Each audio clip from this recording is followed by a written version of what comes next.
Month 4, it's time for Final Fantasy 4. I'm looking back at each Final Fantasy every month. We're jumping up a generation to the Super Nintendo. That means bigger games, bigger worlds, and Final Fantasy 4 goes hard on storytelling and character writing. It completely blows away everything that came before it in terms of telling a story. This one left quite the legacy and an impact in the RPG industry. I was praising the job system with Final Fantasy 3 and I loved it. Surprisingly, that system's not in 4. There's a lot less customization this time.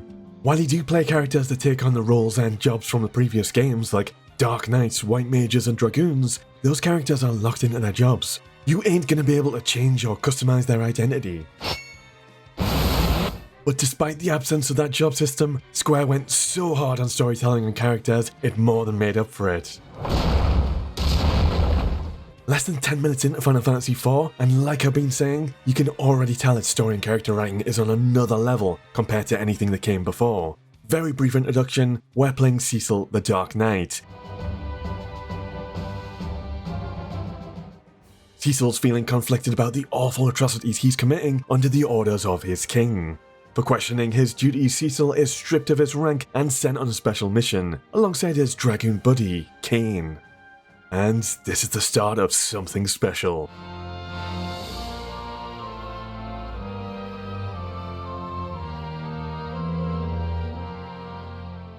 So it sucks we've lost the job customization system, but there's a lot of other notable upgrades to the gameplay with 4. For one, your party members have more abilities than ever before, and you'll learn lots of new spells just from leveling up. Doesn't sound like much, but I felt it makes leveling up more exciting. And adds a bit more identity and depth to your party members and their respective jobs. 4 also marks the introduction of the ATB system, that's Active Time Battle System.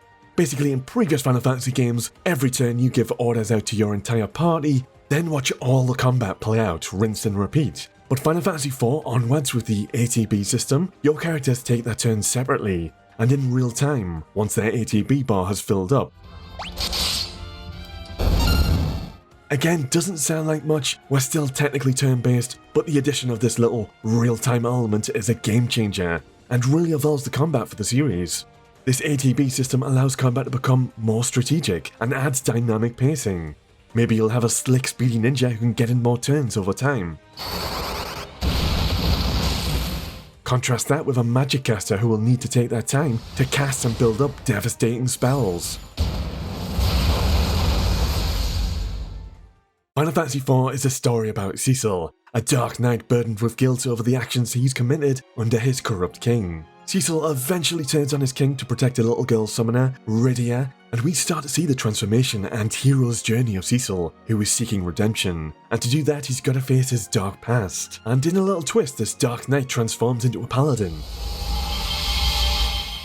A completely new job to Final Fantasy that we've not seen before. Paladin is a knight that focuses on protecting others and has access to some healing and support spells with white magic.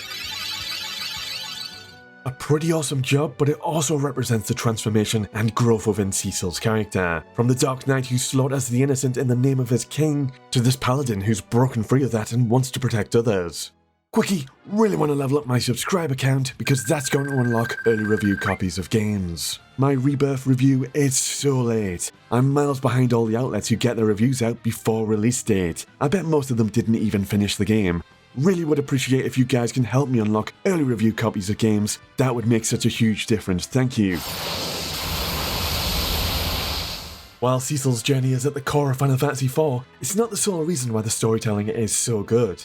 We've got a pretty badass cast of characters, easily the best Final Fantasy cast so far. And whenever I think of Final Fantasy jobs like Dragoons, Dark Knights, Paladins, etc., it's the Final Fantasy 4 characters that come to mind. They're so memorable. Every character has their moments and are written with their own little motivations, faults and insecurities that they must overcome. Kain, a Dragoon who plays second fiddle, and whose secret romantic feelings open him up to being manipulated. Rydia, a summoner who was afraid to use fire magic after her home village was burnt down. Teller, a sage driven purely by revenge for his dead daughter.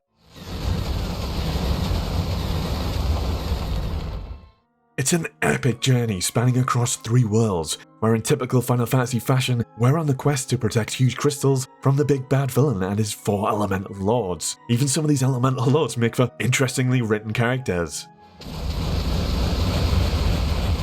But our big bad guy, Golbez, he makes for a damn interesting antagonist. This is the guy who's corrupted and manipulated our king, and he is collecting crystals like Thanos collects Infinity Stones. I find Golbez to be in ways one of the most interesting villains across all of Final Fantasy, because we don't really ever fight this guy. Yeah, there's a moment where we have a little scrap, but we never truly fight and completely defeat Golbez in the typical sense. Through the story, we learn that our protagonist and antagonist are half Lunarian brothers. Lunarians are an advanced race from the moon, and we're able to get through to Golbez, and he ultimately joins the good guys, and we defeat Zemus, our big bad who's been pulling the strings. The path of the Paladin teaches Cecil you can't just murder your antagonist, you have to win them over with love. This reminds me a little of Star Wars, and you could argue that Golbez's design is even inspired by Darth Vader, who's also related to the hero and has a compelling redemption arc. Fair bit to do in terms of endgame and optional content. You can earn ultimate weapons by finding optional challenge bosses.